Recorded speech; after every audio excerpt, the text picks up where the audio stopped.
Hello, everyone. My name is Crescencia Robinson, and today we have a very special guest. She's the acting shelter manager for the Bureau of Gender Affairs in Jamaica.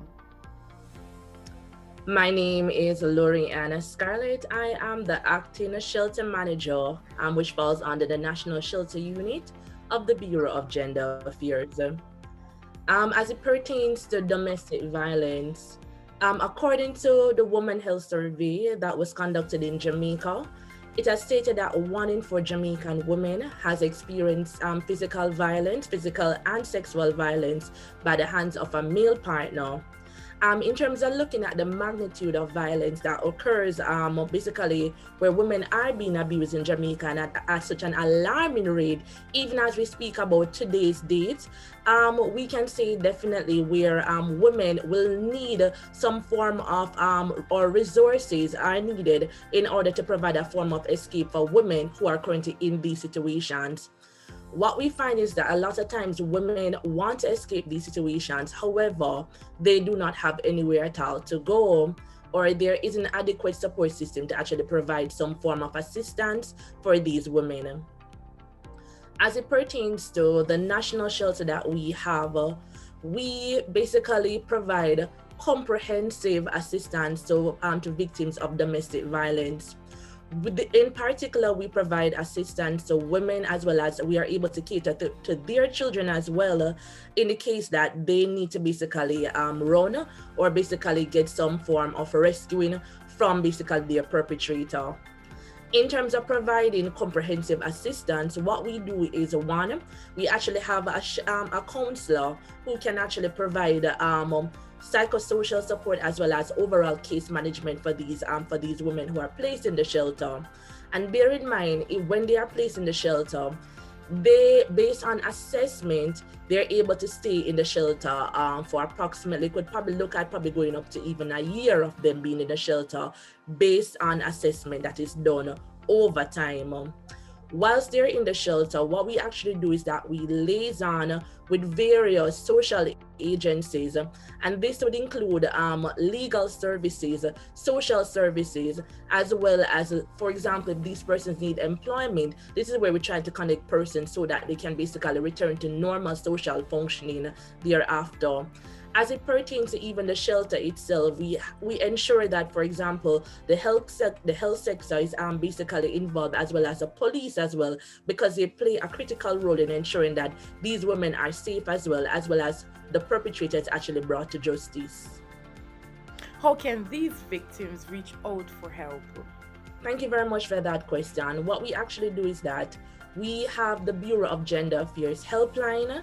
What I can do, we have both a male and female helpline. This helpline is basically functional 24/7, where we have persons who will basically respond to the persons. For example, the person does not have credit, what they can actually do is go ahead and WhatsApp these lines. So for the female helpline, it is 553-876-553-0372. And for the male helpline, it is 553-0387. How important do you think it is for young women to look out for red flags before entering relationships? In terms of females looking out for red flags, it's very crucial. And in terms of before you even consider into getting involved with this person, I think it's very crucial that you pick up on certain cues. Even as we speak about red flags in general, we know for a fact that this can basically lead to a toxic relationship overall, and sometimes a person to be tied down in situations where basically they can feel helpless and hopeless.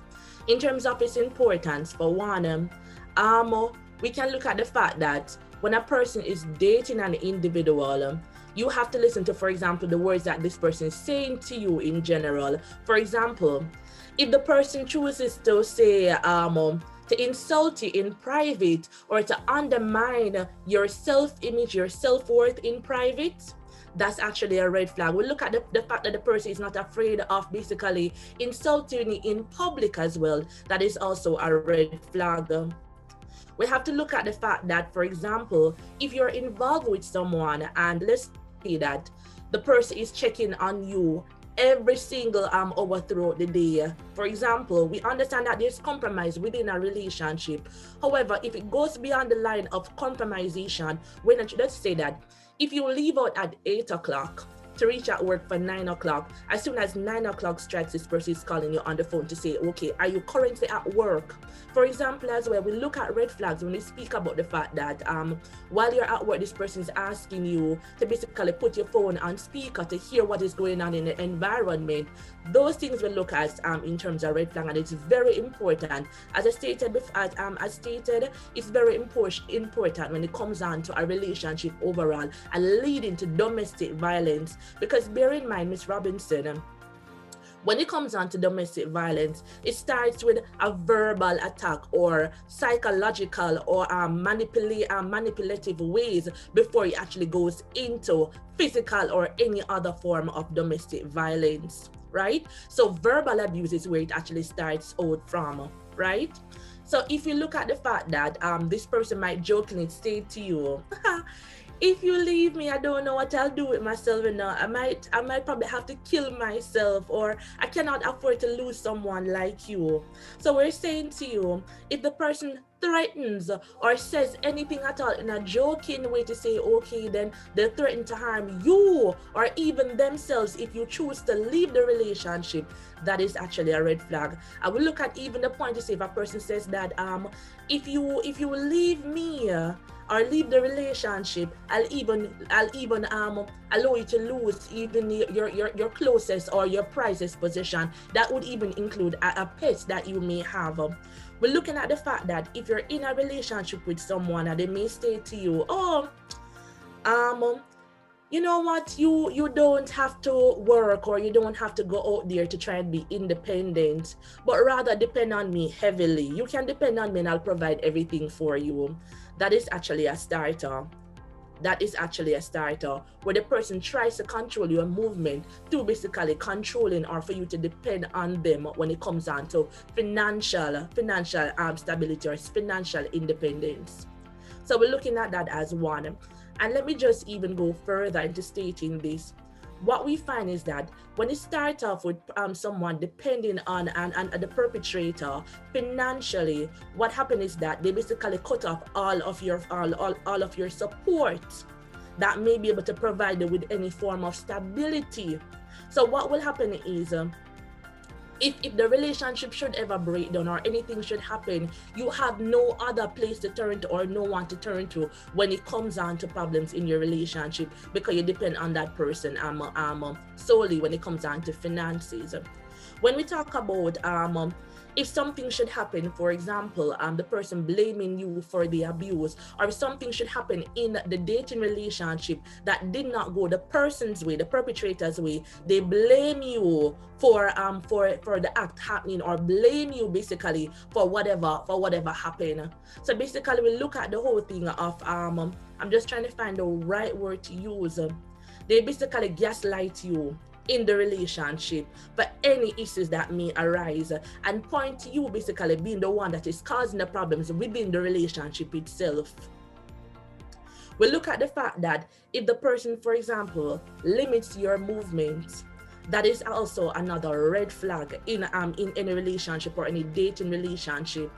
And I can recall a situation in which a young girl who was also in university, if basically she was going to a restaurant with her friends, it's either the gentleman had to give her permission to go to that restaurant, or basically if she went to that restaurant, he basically would limit how long she could actually stay at that restaurant.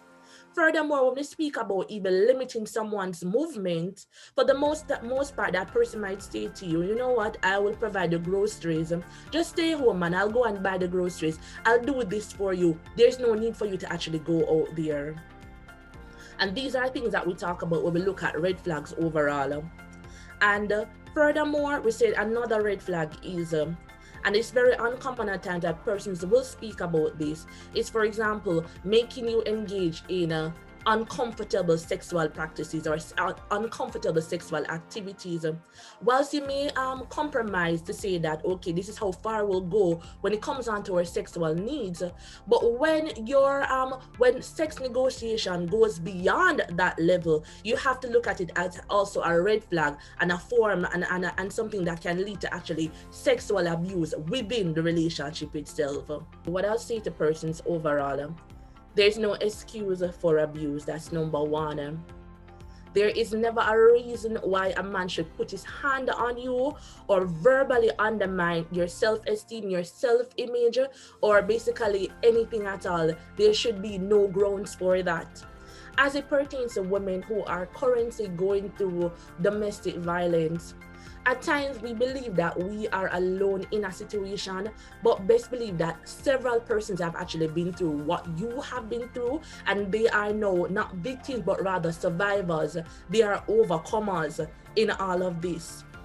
I would also say to persons overall, reach out to someone. There must be somebody that you can actually trust. Take the first step and speak to someone. And as Jamaicans would always rely on the whole thing of saying, pray about it. But when you pray about it, I'm sure enough, ask God to provide somebody who you can actually trust and speak to. And even as it pertains to the Bureau of Gender Affairs, we stand strongly on the social work code of ethics that speaks about confidentiality. We stand on the code of ethics in which when you speak to us, basically you can call us and remain anonymous, in which if you want to just talk to somebody, get some information, you can call us and provide a pseudonym instead of providing your real name to seek some advice as to where to go and who to speak with. So I'd say to women out there overall, do not sit in your situation. I'm also stating as well, the government has now been stepping up their approaches as it pertains to helping out victims of domestic violence. So in terms of the police, they're now being armed in terms of they have a domestic violence unit as well that basically deals specifically with persons who are victims of domestic violence as well as perpetrators of domestic violence as well. You have the Bureau of Gender Affairs. You also have Jamaican for Justice that deals with the legal aspect of it in the case that you know for a fact that you don't have the money to basically assist yourself or to basically deal with the overall situations. Women, there are agencies out there who are willing to actually assist you, but you have to also assist yourself by stepping out of the closet and reaching out to us. We're here to assist you. And even going back to the red flags, Miss Robinson, once you pick up on a red flag, do not sit in the relationship and say, oh, things are going to change, because many times women sit in the relationship hoping that the person will change, even after the person has abused you on several different occasions. Do not sit in a relationship hoping that the person will change. Allow that person to change on their own rather than you trying to be the change agent in that person's life.